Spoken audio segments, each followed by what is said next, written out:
Welcome to the Knock On Effect podcast, where concussion meets conversation, with Adam Wood and Cliff Butler. Brought to you by Safeguarding You and the Melbourne Headache and Concussion Group. Let's get into this. Welcome everyone back to the Knock On Effect. This is the podcast where we look at really happens after concussion, not just what's written in the guidelines, but what happens in real time when pressure, performance, and player welfare collide. Today's episode is about decision making. Not just medical decision-making, but human decision-making. We are absolutely just happy as to be joined by the one and only Eddie Farah. Eddie spent years inside elite rugby environments with the South Sydney Rabbitohs and with New South Wales with the Blues. Personally, I'm a Blues supporter, so I'm a massive fan, Eddie.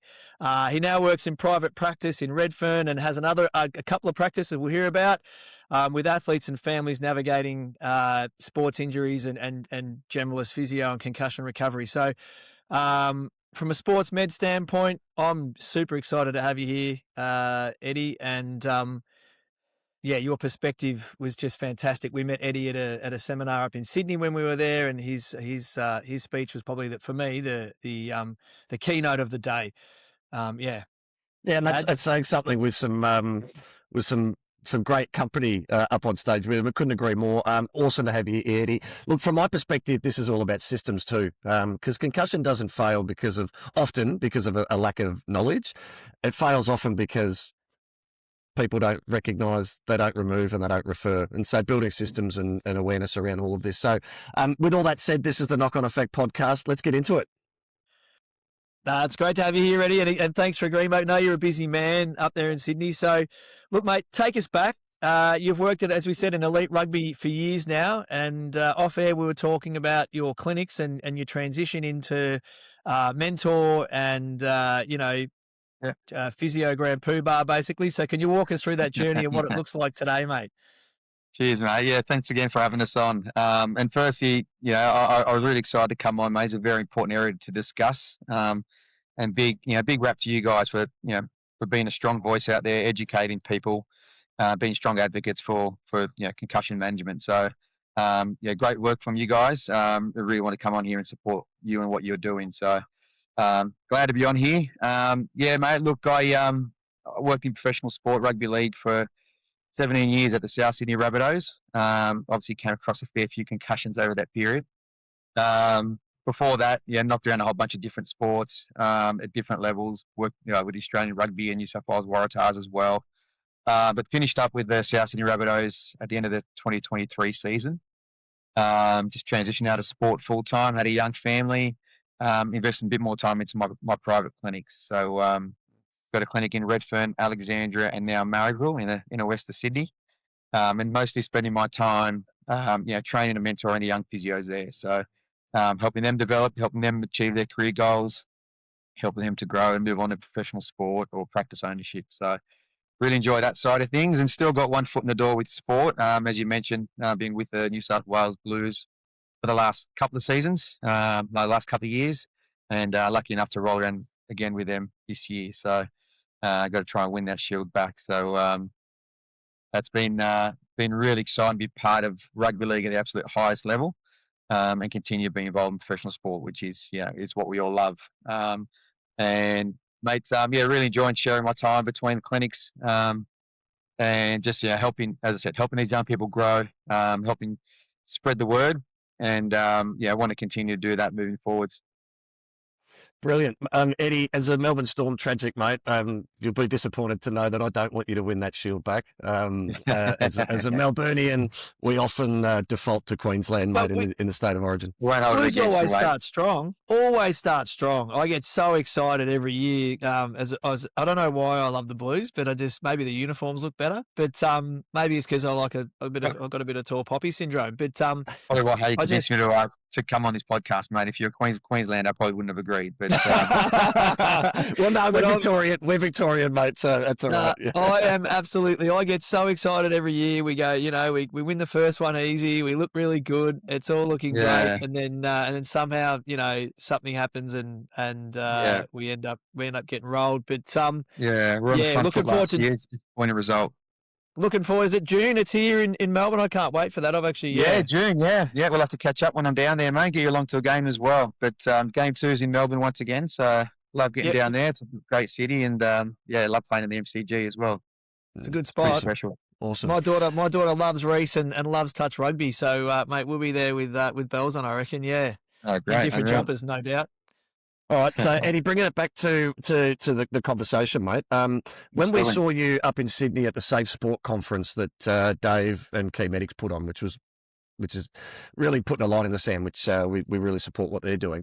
You talked about then and now. You talked about, then back in the day there was poor regs, poor awareness, and there was that mentality to try and just push on through. Now there's a lot more clear guidelines. Question for you, mate. Are we any safer now, or are we just more documented? What are you seeing on the ground? Oh, we're definitely safer. Definitely safer than how things were when I first started. Absolutely. There's no question about that. But there's still a way to go. There's a long, long, long way to go. By no means are we there yet. I've been in a unique position where I started my career in professional sport in that era where, it was a badge of honour to just get up after a concussion and play on. And that was commonplace. That was accepted. And there was no consideration or thought whatsoever to any potential long-term effects. Let alone any short-term effects. We just thought, okay, once you regain consciousness, you're okay. Bit of a headache, no problems. Maybe you had a bit of a wobble once you regained your legs. You're fine to play on. So I started in that era, and a large part of my career was through that era. I started with the Rabbitohs in 2007. It wasn't until about 2011 where we started to hear about protocols coming in and being a bit more aware of maybe some potential side effects, long-term implications. Concussion management started to be spoken about. And then sort of that transition from 2011 through my career when I finished in 2023, they continued to evolve. So I think we've improved a lot in managing those severe concussions. Players get knocked out, they're coming off the field, they're not playing for at least a week. And compare that's a scenario now compared to, as I said, I was on the sidelines for many games where, a player, was out for, several seconds, even up to a minute, and they'd get up, shake it off, and play on, or maybe have a spell on the sidelines and then straight back out there. So, I could tell you stories about players finishing the game and not remembering anything from the whole game, not remembering the result or what happened. So, we've definitely come a long way from that era. And as far as recognise and understand how to manage those severe concussions, player completely knocked out, real obvious signs of concussion, category 1 symptoms, we're much better at managing those. For me, there's still a lot of area for improvement, particularly with category 2 or less severe or obvious signs and symptoms of concussion. Those little minor ones where there's nothing that's we can obviously see from a stumble point of view or players not knocked out. There might be very minor symptoms. Recognising those, removing the player, and managing them appropriately. There's still a long way to go with managing those category 2 type symptoms or those lower level symptoms. Mate, that was, if I might jump the shark a little bit, Cliff, on that, because this was something that we wanted to come back to, mate, and you've just touched on it already around category 1 and 2. There's a bit of a grey zone in between that. Could you go a little bit deeper on us for that? Because, and again, the non-medico here, I see, category 1 as your red flags, obvious visible signs. Yeah. And I relate this to community sport, right? Where you've got mums who may have done a first aid course and they're meant to make a sideline assessment. What can you go a bit deeper on the grey zone between category 1, category 2, or what we might see at game day when you're looking at a CRT 6 form? Red flags, crystal clear. Signs, symptoms into remove from play. Can you go a little bit deeper on that? Yeah, there's a lot there, isn't there? Firstly, I've got to say I've worked in professional sport for a long time, so my perspective is very different from the trainer or physio or coach working at community sport level. We've got the luxury of videos, 1,000 different people, eyes watching the game. You got 2 or 3 physios on the sideline, 2 doctors, independent doctor upstairs in the box watching. So our perspective is very, very, very different, and we still get it wrong at the professional level. So the pressure at community level or semi-professional level is immense and even harder. So whilst at lower levels, community levels, it is a lot harder to see those subtle signs. At professional level, with video replays and sideline sideline video replays and doctors and someone up in the bunker watching, we're not missing much. And there's still a grey area, unfortunately, where and there's a delineation between Category 1 and Category 2 symptoms at NRL and across other sports where Category 1's are really obvious signs. Category 2 are the more subtle signs. That's a real general way of explaining it without going into it. And it talks about, we possibly saw a stumble or we possibly saw them fall without protecting themselves. But for me, an experienced eye will always be able to say, okay, well, it's not possible. He's definitely stumbled there, or he's definitely had a head knock and fallen to the ground, even if momentarily he was limp. You're not missing those. A lot harder to pick up at community level. But if we're not managing those appropriately at the top level of professional sport, where the mums and dads and trainers and physios working in community sport, they're the ones watching it on TV. If we're not managing those well on national TV, we can't expect our junior trainers to manage them really, really well. So I think we've got to improve with how we categorize those and be more conservative. I still think that there's a grey area there, and we're too quick to label things at a Category 2, where for me it's pretty obvious that, okay, that player suffered a concussion. If we can call it a minor concussion, although for me no concussion is minor. Obviously the symptom load is less severe, but it's still a concussion. Until we recognise and understand that, we're not going to move forward. So on that, a Category 2, just again to understand it better, Category 2 is you're still off, you're still removed from the game, but you may come back next week. Whereas a Category 1, you're out and you're also out for the 14. No. Category 2 is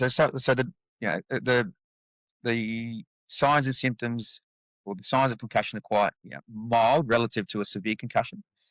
We possibly saw them fall to the ground without protecting themselves, or we possibly saw them stumble. We possibly saw them, look a bit foggy for a couple of seconds on the video. Category 2 means they get removed from the field and they need to be assessed by the doctor. Okay. Now, once they go in for an assessment, they have a SCAT assessment by the doctor. They've got 15 minutes to perform that assessment. And if cleared by the doctor, they can return to the game. They can return to the field of play during that game. Right. So, and that's the grey area for me, where there's no really obvious signs based on the Category 1, Category 2 grading system, but on balance of all probabilities, they probably still suffered a concussion. But then the onus goes back onto the player to report symptoms. And when they go into the sheds to do a SCAT assessment, quite often, even if they've suffered a low-grade concussion, they'll still pass that test, and they'll report no symptoms to the doctor because they want to get back on the field. And unfortunately, that's still happening today. Player education has improved, player awareness has improved across all levels, but there's still a long way to go. And I'm still confident there's many players who are underreporting symptoms. And if we're being too conservative with our grading and affording them an opportunity to do a SCAT test to say, look, I'm fine, I can pass this test and get cleared to go back on the field, then we're never going to get this quite right. We're not protecting the players like we should be. I think from a perspective of, and I'm kind of coming at this kind of AFL, NRL, obviously down here in Victoria, we're AFL boys, but, Storm supporters as well. I look at that grand final between the Storm and the Broncos, and you had Ben Hunt, right? Clear category. Great game. Unfortunately, didn't go our way. Felt like I kind of lose a lot in rugby these days with the Storm and the Blues. But but Ben Hunt clearly concussed, got up, wobbling, had to be helped. Reece had to go over and got him, basically grab him and tell him he's going to be okay. What I really liked about that game, though, as a concussion therapist, is the NRL do seem to be removing a lot of players. There was a lot of Brisbane players removed in that game. From the, what do you call it, the bunker, going, hey, got to grab this guy. So for all intents and purposes, the NRL, for me, seem to be doing a better job than the AFL in terms of player removal, right? So they're getting them off, they're giving them the scans. Obviously, though, what's going wrong is the system with which we use to recognise concussion in those Category 2s is being circumvented, or, players can cheat it. You wonder whether the SCAT 6 is the actual tool that we should be using to move forward there? Because I think you said in your talk up in Key Medics up in Sydney that something stuck with it. Guys are writing the answer to the questions on their tape on their arm, or people are helping them recognise a question, stuff like that. Yeah, no, that wasn't me that reported That that. wasn't No, you? I haven't seen that. And in when the testing's done with the doctor, they're isolated in a room, so there's no way for them to cheat. But what I'm saying is, so with the Scout 6 assessment, players do a baseline every year, and most players will suffer a head injury throughout the season. So throughout a season, they might do several Scout assessments, and there's certainly a learning effect in the sense, they understand the test, they know what's coming. They're really hyper-focused in a game. If they've been removed from the field and they want to go back on, they're hyper-focused. They'll concentrate extra hard to try and pass that test. And as we know, cognitive deficit is not associated with every concussion. So, it's only reports of 30, 40% where you're going to have some sort of cognitive deficit. So we're largely relying on reporting of symptoms. And until players are honest with themselves and report symptoms honestly, then they're going to be able to pass Scout assessments and be cleared to go on the field. And as we know, we spoke about during the conference, and I'm sure anyone that works in community sport or any level of sport, that particularly a contact sport, understands that players will try their best to get back on the field, whether it's any injury. If they can get back on the field, they will. They don't want to let their coach down. They don't want to let their teammates down. They don't want to let their parents on the sideline down. People are there to cheer them on. And they'll do anything to get back on the field. So if they're not reporting symptoms, a large part of that Scout assessment is reporting of symptoms, then, they can quite easily be cleared. And that's getting back to my point where, if we are looking at, video analysis of a potential, concussion, or, there's a head injury assessment going on, probably need to be a bit more real in calling them what they are, in category 2 assessments. So something being categorized as a category 2, quite often to a trained eye, we can say, look, that's a concussion, albeit a lower grade one, and keep them off the field. I agree 100% with what you said. The NRL has been very proactive. We want to give them a big rap as far as their protocols. Every year, I feel like there's new rules being introduced, and new protocols, further education, and making it harder for the players to cheat the system, or clubs to cheat the system, to put players back on the field where they probably shouldn't be. So I feel like they have definitely been a leader in that space. But I think, we just need to continue to work on managing those lower level concussions a bit better, or a lot better. And mate, on that, Ali Katoa obviously really impacted me, mate, watching it, as it did the whole industry. And we don't want to back up over all of this, because we did a pod on this and spoke about it a while ago. But in your eyes, mate, what went wrong there, and what changes have the NRL made, or do you think they will make, to ensure that sort of thing doesn't happen again? Yeah, that was tragic to see, really sad to see. And I've got to be careful what I say. You don't want to be too critical of other staff, because I've certainly made mistakes over the years too. I'll put my hand up and say that. And you want to learn from those mistakes. That's the most important thing. But what's been reported in the media was that the medical staff, they're not out there watching warm-ups usually. They're not, orange shirt trainers probably out there, but not necessarily watching every player. There's pods of different groups of players off doing different bits and pieces in the warm-up. So obviously they're doing some kicking and catching.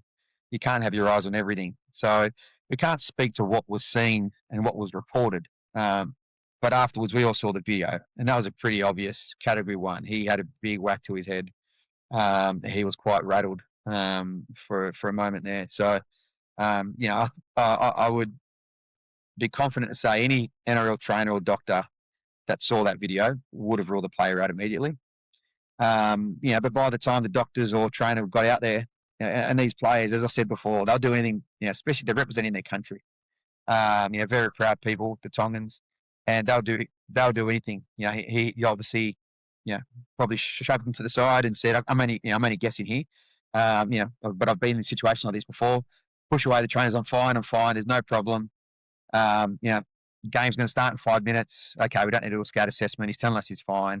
We play on. So, and then his teammates, again, I'm not pointing any fingers. I'm just guessing here. I'm just, Yep. a hypothetical situation is what I'm saying. I'm not throwing anyone under the bus whatsoever. But, they're like, oh, geez, I don't want to say that he was pretty knocked out because he wants to play. I don't want to be the one that says he was out cold, rule him out of the game. So they don't want to, they don't want to dog their teammate in as well. And there's all these sorts of things that go on. So, because they want him to play as well. He's a pretty important player. It's a big test match. So there's all these things that go into it. And I've Do you seen think this the over the warm-ups, years. is there an international element to this as well? In that, in a traditional NRL season, are the first aiders or the medicos watching warm-ups in NRL games, or is that just an industry practice that's not done? Because that seems like an easy fix, right? Bring the first aiders on to be monitoring I don't know, warm-ups. Ads. I reckon just there's a lot of jobs to be done, and Eddie, you probably can speak to this. Is there's strapping, there's so much happening for these guys. They may be they're rubbing someone down, they're strapping, they're doing their fitness. Everyone's got a role in that moment, and I think that maybe it's easy to miss. There's no one's your eyes are on someone's calf or hammy, not on the actual warm up. Yeah, that's true. Look, the doctors aren't usually out there watching. They may or may not be. But the trainers are, and you got 2 or 3 physios at every game and multiple trainers. There's always people out there watching and monitoring. But as I said, there's lots of different pods of different groups doing different drills for their warm ups. So it's impossible to watch them all. No doubt there'll be some change off the back of that. And I'd imagine moving forward, the player does suffer a suspected head injury in warm up.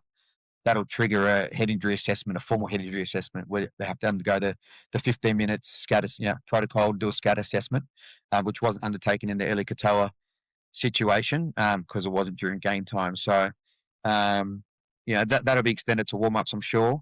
But then, as I said, it comes down to player education and player honesty, which is an area we really need to improve. We need to keep trying to drive education and culture change across all levels of the sport.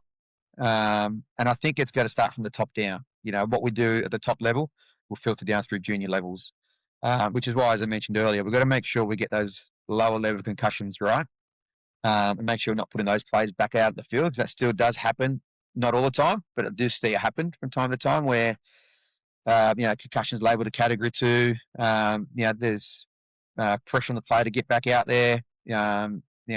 Doctor that it's a category 2, the doctor may not want to rule the player out because there's no real obvious signs, and the player's telling me they're fine, they've passed their scat.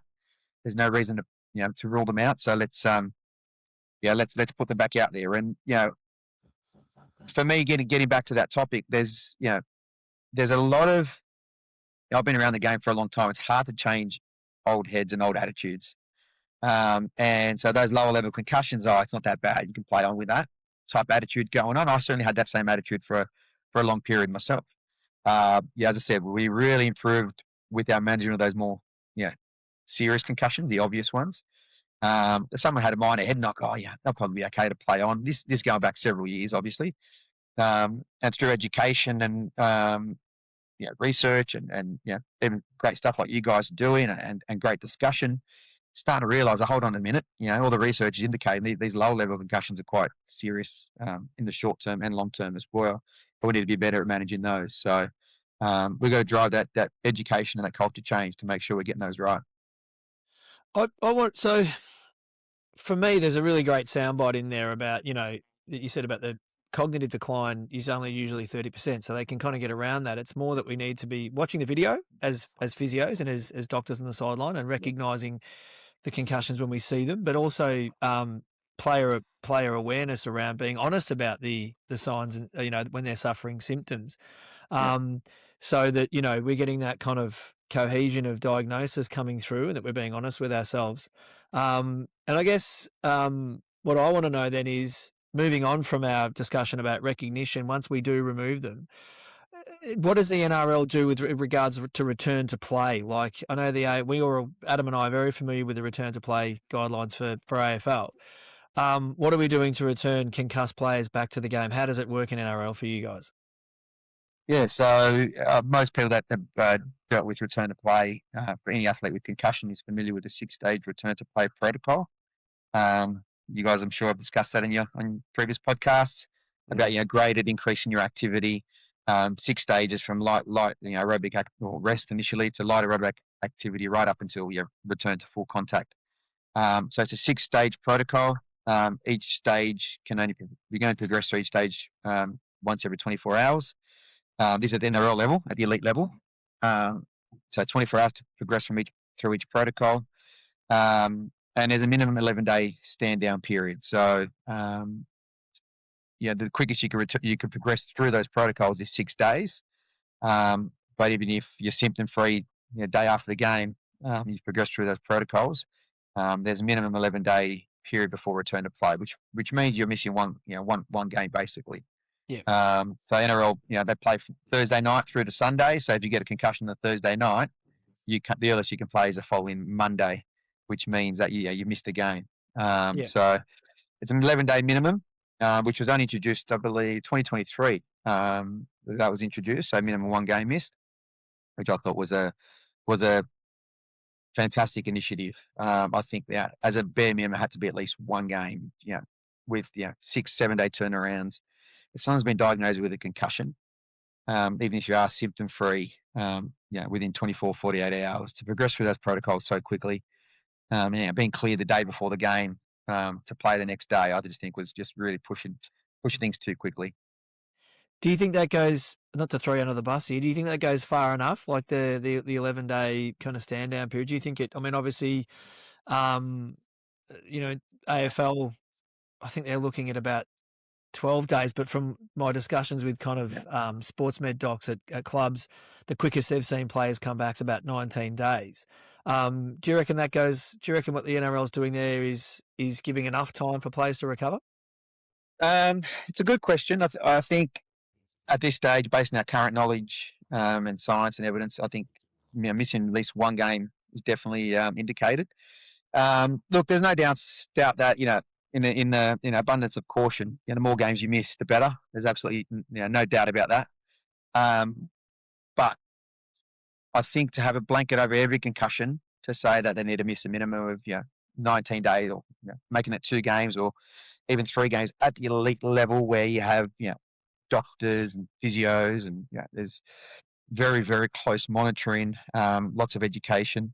I think that I think it's quite reasonable. Again, based on where we're at now with the current science and evidence. But that's always evolving too. It's an area where research into the area was non-existent 10 years ago, and it's just exploded. And our brain, understanding of the brain and brain science and imaging of our brain through MRIs and a whole bunch of other things is just in the last 10 years absolutely exploded. So this space is going to continue to evolve. I think there's certainly players that might have had a relatively low symptom load, low level concussion where they might be symptom free after a day or 2 if they progress safely through those protocols and play after missing 1 game. Absolutely. I think that's going to be quite reasonable and safe based on current knowledge and my understanding.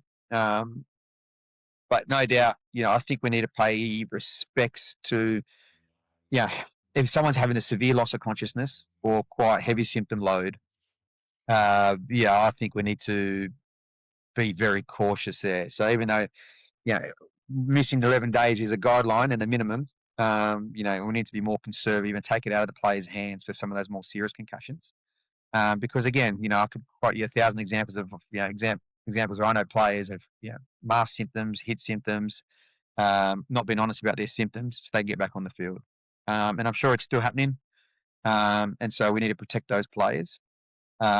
So to put a blanket over every head injury, every concussion, to say it's going to be minimum X amount of days at the elite level, I think is probably not warranted at this stage. Well, you can see level, and I'm a big supporter of minimum 21 days at all community sports. A huge advocate for that because they don't have the support of doctors and physios and neuroscientists and all those sorts of things there around the club. And even all our cognitive assessments that we do, cognogram and regular SCAT assessments. So I think it's quite reasonable. Can you give us an insight into what obviously we deal with local sports, and we're quite, big advocates for recognising and removing players, and then, the 21-day minimum and the understandings of why the lack of exposure to professionals like yourself and doctors and stuff. Can you give us an example or a bit of an idea of what happens at elite level when it comes to a concussion? Have you seen what goes on there? You said SCAT assessments.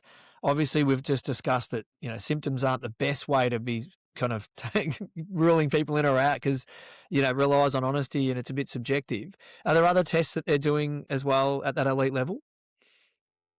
Yeah, so the obvious one everyone knows about is the SCAT assessment. So that's performed by the team doctor at the elite level. And they've got a baseline to compare to from the start of the year as well, which, again, if you can get through some baseline testing at community sport level, that'd be fantastic. So you've got a reference point, because any assessment needs to compare to a baseline or a normal. So every player undergoes a baseline SCAT assessment with the team doctor at the start of the year. So if they suffer a head injury or a suspected concussion, they're performing a SCAT assessment in the change rooms during the game, and again through the week. So the doctor will perform a SCAT assessment again within 4 to 36 hours again after the game, and then again to be cleared.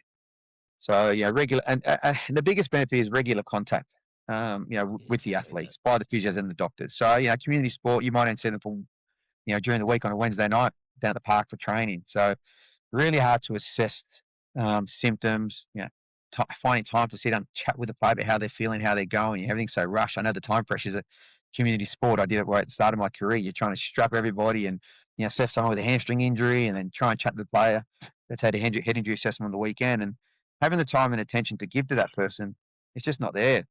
So elite level, we got the time, the time to chat to them, time to monitor them.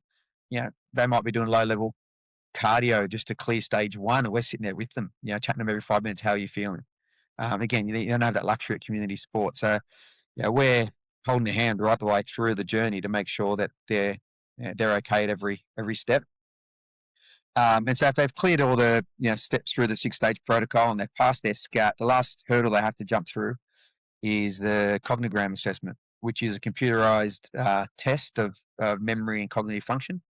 An example is, it's all based on playing cards. So, deck of 52 cards on a computer screen, cards turn over, test your reaction speed and your memory. So is the card that turns over the same as the previous card? Or is it black or red, literally? And you got to test your reaction speed, and things like that. So every player's got a baseline cognogram test from the start of the season, and they have to clear their baseline, and match their baseline before being cleared to return to play. So again, a bit like the SCAT, which involves some memory testing, and cognitive processing.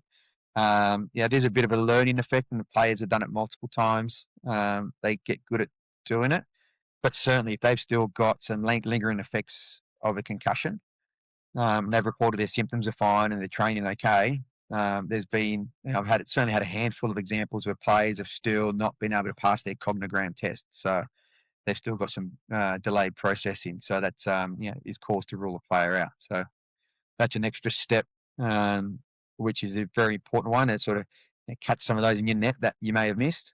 And I certainly think there's a place for that in community sport as well. I think there's concussion clinics popping up, much like yours, Cliff. And I think baseline testing and repeated cognitive testing is an important part of any concussion assessment. But again, it's also important to not rely on it solely, because a lot of players will be able to pass it if they still have symptoms. This is why we got you on, Eddie, because you answer my questions before I ask them, mate. It's absolutely been fantastic. Sorry, guys. I talked too much. I'm just for hours. No, you're all over it. And I'm all at sea here trying to listen and ask you the right questions, because you keep stealing my questions from me, which I love, because you're just rolling with it and it just seems to flow. Because the next question for me to you was, if you could redesign community care from scratch, what's the first kind of, 3 or so things you'd put in place? And I think you've nailed it there with baseline testing. And a lot of institutions, I know, like the AFL have kind of said that baseline testing's not necessary, or it's time consuming and costly, which is it really is not. It's not now. I think it's a lot easier. We use a system that we can execute really quickly. We just headed down to an ice hockey team on last week. On when was it? I think it was Wednesday night. Beautiful kids down there at the Melbourne Demons ice hockey team, and we just went through a I think it's about a 30-minute. It's got neurocognitive balance testing and some symptom scales. And it costs about $8 a player or $10 a player. It's really not that hard to do. So there's just not a lot of clips out there. That's the only problem. We need more people like you, mate. And I'm not just saying that to blow wind in your sails, but it's we need more people like you. There's not enough advocates and people like you that can support teams through that. So yeah, it's easy enough for you, as you said just then, but there's not enough for you out there. You couldn't possibly do that for every sport, every community team around the country. So it comes down to education, and this space needs to grow. So it needs to be investment from government, sporting bodies to grow this space. There's going to be budget for it to protect the kids. So parents feel comfortable and reassured, because there's parents now pulling their kids out of community sport because they're worried about potential short-term and long-term effects of concussion. But if they're supported with people like yourself working community level, and as I said at the start, mate, I want to commend you for that. You're doing a great work, and we need more people like you to support in that space. It just isn't there at the moment. And you got a physio student or a junior sports trainer that goes down to strap on a Wednesday night, there on the sideline, for any emergency stuff during a game. They haven't got the level of training and understanding that you do to be able to even understand this stuff, let alone perform baseline testing. So it's an area that needs to grow. Again, at my level, professional sport, it's easy. I've got the easiest job in the world. And I think that, the support at community level needs to grow. Education needs to grow. And it's got to be through funding. It's got to be funding from, as I said, governments and sporting bodies, AFL and NRL, they're flush with funds. If they're not investing in this space at junior level, they're paying for independent doctors at every game, and 2 doctors, it costs a fortune. They've got to be investing in the community level, making sure that there's the resources there, the right level of training there for the people on the sidelines. So that's important. Well, Cliff, can I jump in, mate? Because there's probably 2 parts to my thinking, right, or question for you is, the AFL, the AIS, and I believe the NRL all have different guidelines modelled on similar principles for community sport, 21 days, 6 stages of graded return. In the AFL lens, only a GP can give a player a medical clearance to return. AIS guidelines allow for allied health professionals like physios and osteos and whatnot. Part 1 of the question is, NRL, mate, at community level, is it the same as the AFL, where it's GP only can approve medical or can provide medical clearances, or do they allow for allied health professionals? And part B is, I want to get your thoughts on, what does concussion qualified mean for an allied health professional or a GP? Yeah, they're very good questions, and I don't have the answer for all those. Firstly, community sport, I don't know, to be honest. I haven't worked in community sport rugby league for a long time. I know the junior elite pathways, as far as the under 17, under 19s, under 21 rep teams. The doctor still needs to clear players, and they have access to a team doctor, obviously. There's funding and resources at that level. Getting down to community level, it's a good question. I'm not aware. My boy's only 6, so probably a couple of years off him playing junior footy, and I might have a bit more understanding of where that's at. Although I'm not sure if he loves watching his footy, but I don't know if he wants to if he's ready for the rough stuff. But I'm not exactly sure at that level if clearance can be done by an allied health professional. I think allied health professionals are in just as good a position, if not better position, than most GPs to make those decisions, because we have more access to the players. We see them more often. So for a player to go to a GP who may or may not be familiar with that person, has never seen a game of football, never saw the actual injury, never saw how they stumbled, or never sees them at training and see how they're training, making a decision based on asking a few questions, for me, that's not doing, not giving the best outcome. So, junior physios, physio students, junior trainers, they see the players more often. So I think they're the people in the best position to make those decisions, which then make sure they have the right support and education. Yeah, no, brilliant. And then on the part B, mate, concussion qualified. One of the challenges that we're trying to address in, not just in the pod, but in what we're doing with Safeguarding You, and I'm not sure if you're familiar, mate, we've been accepted into the Australian Sports Commission's. They've got an innovation program called the Park, and we were one of 5 winners that got accepted and got a grant, and we're building out an AI concussion co-pilot. And well, congrats. part of that is not just to have just another chatbot, because part of it is that to have a chatbot that won't hallucinate like ChatGPT and all these others can, but then to provide them to a concussion qualified network of treatment specialists, diagnostics, treatment, return to play, and trying to get a sense or a standard of what is concussion qualified for either a GP, physio, osteo, or whatnot, has been a challenge and something that we're trying to work on in terms of what is a standard of acceptable concussion knowledge for somebody to make diagnostics and treatment plans. Yeah, and that's a very good question. And I think the answer's not out there yet, in my understanding. It's that there's no real, hasn't been clearly defined by anybody. But when I say anybody, any governing body, as far as what makes you qualified, hasn't been delineated or defined by anybody, and I think that's a concern. I find that incredible, mate. Just, to me, for something that is so litigious, there's so much money invested into it, and these protocols have been defined and guidelines defined of what to do. And like I was saying, the AFL world, you've got to go to a GP who increasingly may not have a clue what to do with concussion, and yet that's that's the I think it's an easy it's an easy default to make, right? If it's a GP, then they're accepting the responsibility. We've done our job, but that's not good enough.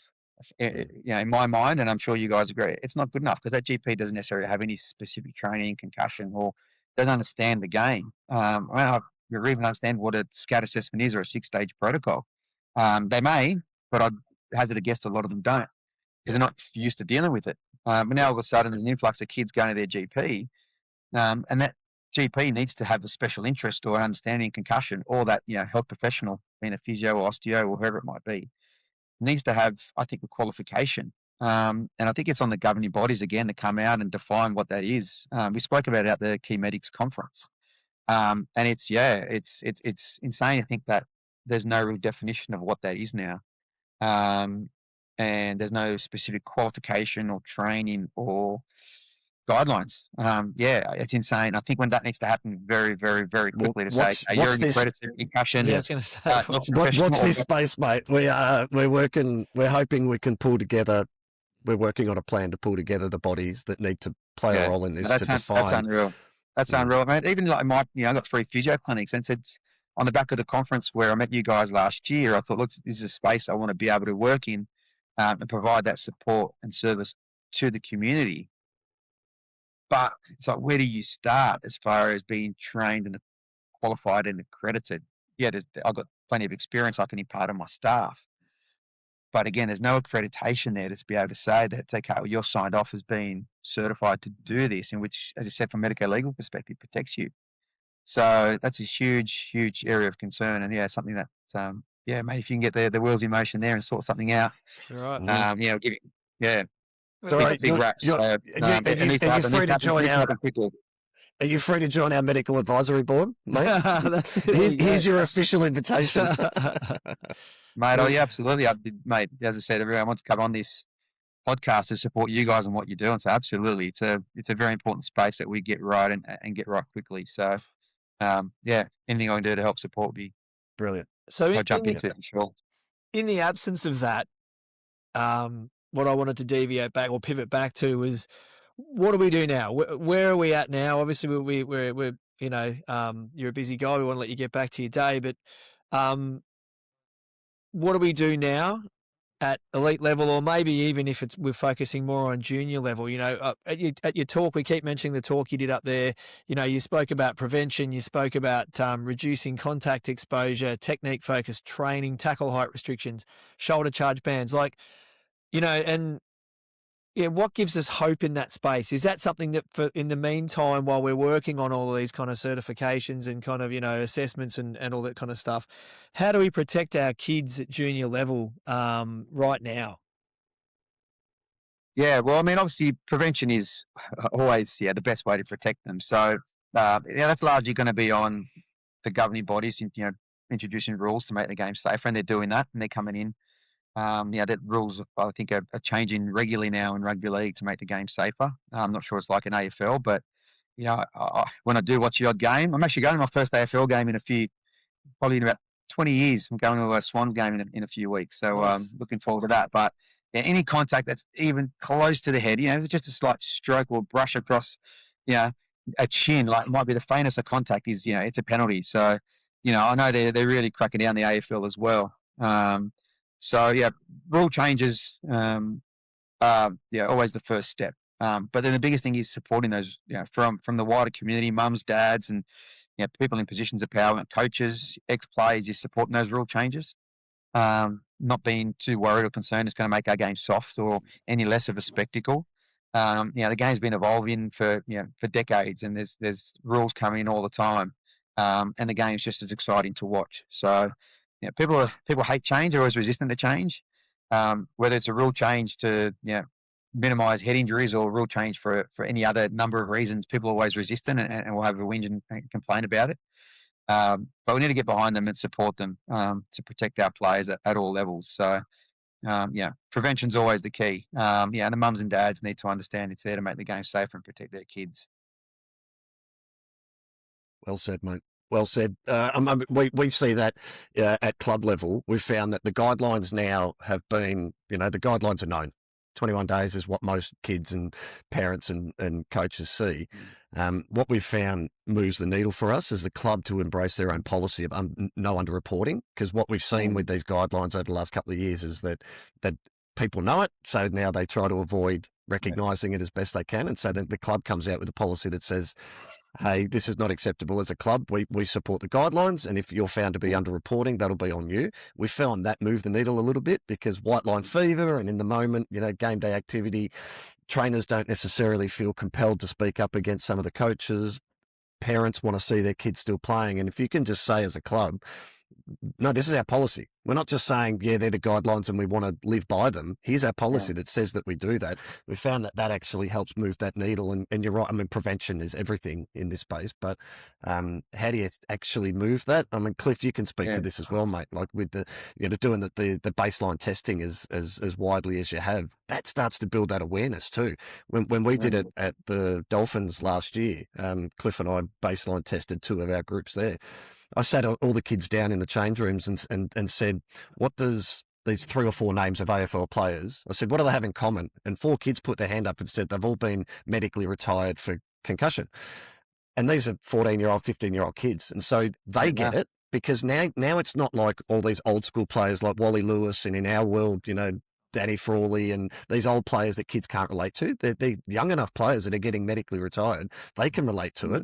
If the club pushes it and supports it, there's going to be probably 3 or 4 different layers that move the needle. The guidelines were essential. We've found policy helps, and then clearly being more visible with doing some baseline testing. And then those kids start to tell the other kids, and then we've seen parents and opposition teams come over to our bench to say, hey, did you see your player went down on the other side? He should be taken off for an assessment. All those little things, we'd love a silver bullet. We'd love it to be solved properly immediately. But I feel like you're starting to see that. Cliff, would you agree? Yeah, I definitely think so. I think it's, whilst we've come a long way, I still think we have a long way to go. And I think it's not so much I think people are getting on board with it, but I just think we need better systems. The one thing I take away from this is that, if we had clearer systems or clearer assessment systems or like you say, it'd be great to have a silver bullet where you just were able to go, like a blood test or something like that goes, bang, that's concussion, and then we're away. At the moment, whilst we're in this zone where it is a little grey, and I think, even the discussion, the biggest thing that stuck with me today from you, Eddie, is that, that Cat 2 being such a grey area and people kind of going, it's very subjective and you're relying on kind of on symptoms. Until we get the external pressures on players and the players themselves kind of reporting honestly, it is going to be a tricky and slow situation to change. Yeah. Yeah, it's going to take time, but we're definitely heading in the right direction. I think it's improving and the needle's moving. It's education at every level, culture change at every level. It's there at some clubs, it's not every club, and it's important that we keep filtering through education at every level, from educating players, educating parents particularly. And coaches are a big one for me. Like a lot of coaches are ex-players, right? That played in that era that I just spoke about. they're my age and older, and they're they had concussions themselves and played on, and they're like, oh, I'm fine. These kids will be fine. Their win at all cost attitude, takes over. So, educating coaches, everyone at every level. So it's a constant thing. It'll never be perfect. Where I was going to reply, I think, while there might be a blood test or some imaging down the track, it might be a few years away, might be decades away, who knows? But we're still going to have to rely on people being honest, people following the protocols, people putting safety first, always.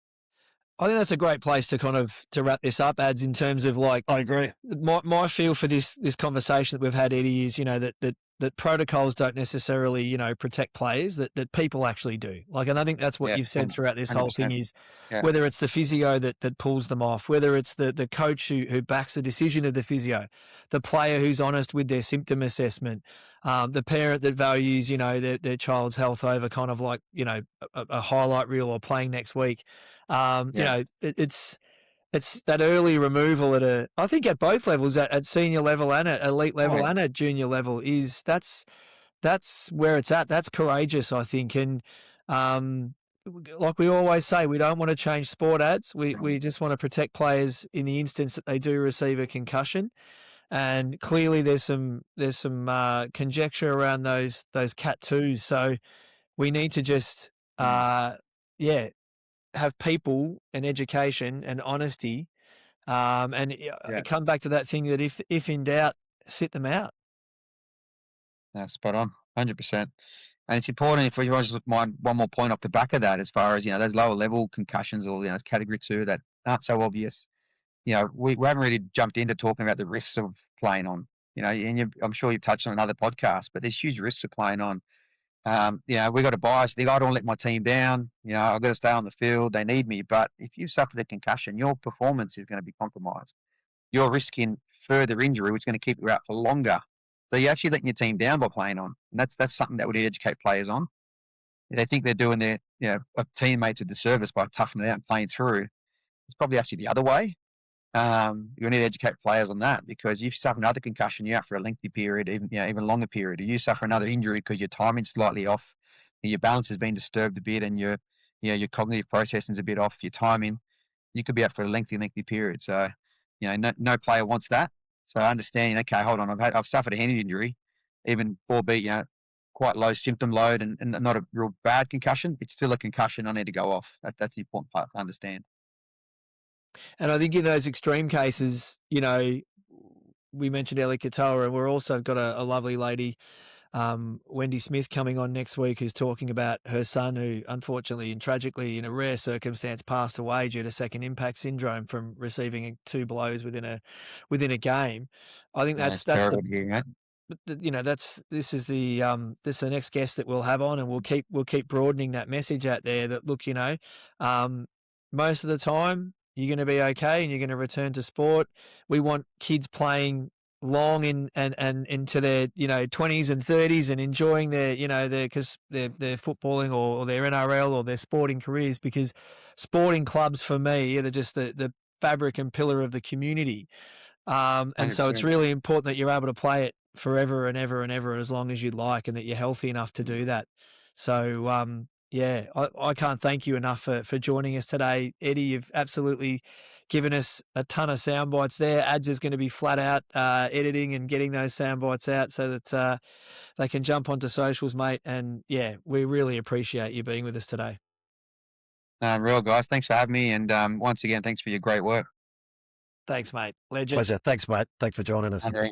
Cheers.